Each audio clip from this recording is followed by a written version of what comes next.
చూడు, అదో నా విశాఖ ఉప్పు. మా వైజాగ్ మొత్తం అల్లర్లతో అట్టుడికి పోతుంది. ప్రైవేటీకరణ కాకుండా ఎవడు ఆపుతాడో చూద్దాం. స్టీల్ ప్లాంట్ ప్రైవేటీకరణ కాకుండా అడ్డుపడదాం. భూ నిర్వాసితులకు సైతం న్యాయం చేద్దాం.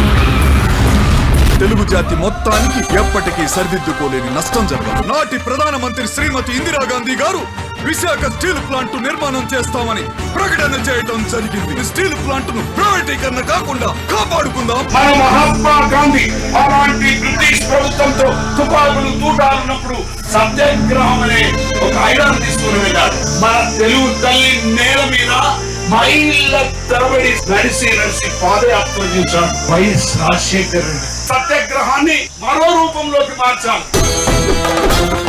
సాధిస్తాం గతరణ ఆశయాలను. మనం చేసేది ఉప్పు సత్యాగ్రహం కాదు, ఉక్కు ఫ్యాక్టరీ కోసం ఉక్కు సత్యాగ్రహం. స్టీల్ ప్లాంట్ కోసం ఏం చేస్తారని అడుగుతున్నా.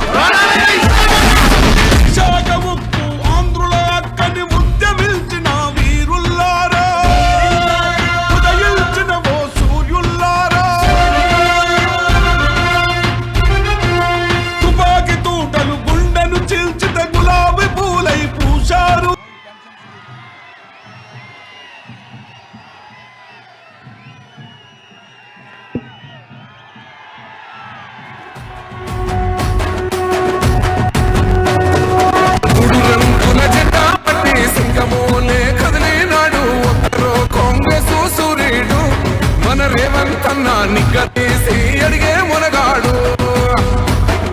వీడు భూమిన వానైతాడు. బీద సాగల ధైర్యం వీడు, దొంగ దొరల భరతం పడతాడు. మన రేవంతన్న పేద ఇంటికి పండుగ తెస్తాడు. సోనియమ్మ దివెనతోని రాహులన్న సైనికుడయ్యి పెద్ద కొడుకై యుద్ధం చెయ్య సిద్ధమాయే రేవంతన్న. మూడు రంగుల జెండా పట్టి సింగమోలే కదిలినాడు. ఒక్కరో కాంగ్రెస్ సూర్యుడు, మన రేవంతన్న నిగ్గదీసి అడిగే మునగాడు.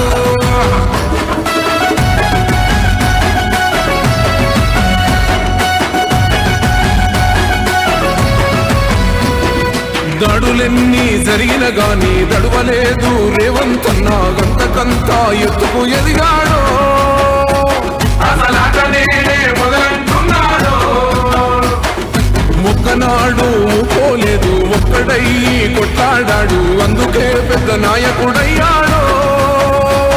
అన్నద్దరి పన్నులా ఎదిగాడు. అమరవీరుల త్యాగం చూసి అమ్మ సోనియ చలువతోటి వచ్చిన మన తెలంగాణ రక్షణే ధ్యేయమంటున్నాడు. మూడు రంగుల జెండా పట్టి సింగమోలే కదిలినాడు. ఒక్కరో కాంగ్రెస్ సూర్యుడు, మన రేవంతన్న నిగ్గదీసి అడిగే మునగాడు. దయచేసి మిత్రులందరూ కూర్చోవాలి. సభా కార్యక్రమం ఉంది.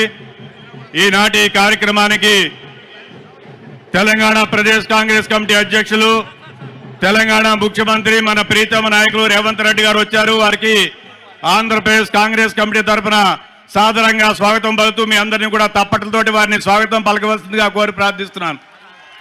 త్వరలో ఈ రాష్ట్రంలో జరగబోయేటువంటి ఎన్నికల్లో కర్ణాటకలో ఆనాడు కాంగ్రెస్ గెలిచింది, మొన్న తెలంగాణలో గెలిచింది. నేడు జరిగేటువంటి ఎన్నికలు ఆంధ్రప్రదేశ్లో కూడా కాంగ్రెస్ పార్టీ గెలుస్తుందనడానికి మన రేవంత్ రెడ్డి గారు, షర్మిలారెడ్డి గారి యొక్క నాయకత్వంలో మనందరూ కూడా కలిసి పనిచేస్తే తప్పనిసరిగా ఆంధ్రప్రదేశ్లో కాంగ్రెస్ పార్టీకి పూర్వ వైభవం రావడం ఖాయం అనేటువంటి విషయాన్ని దృష్టిలో పెట్టుకుని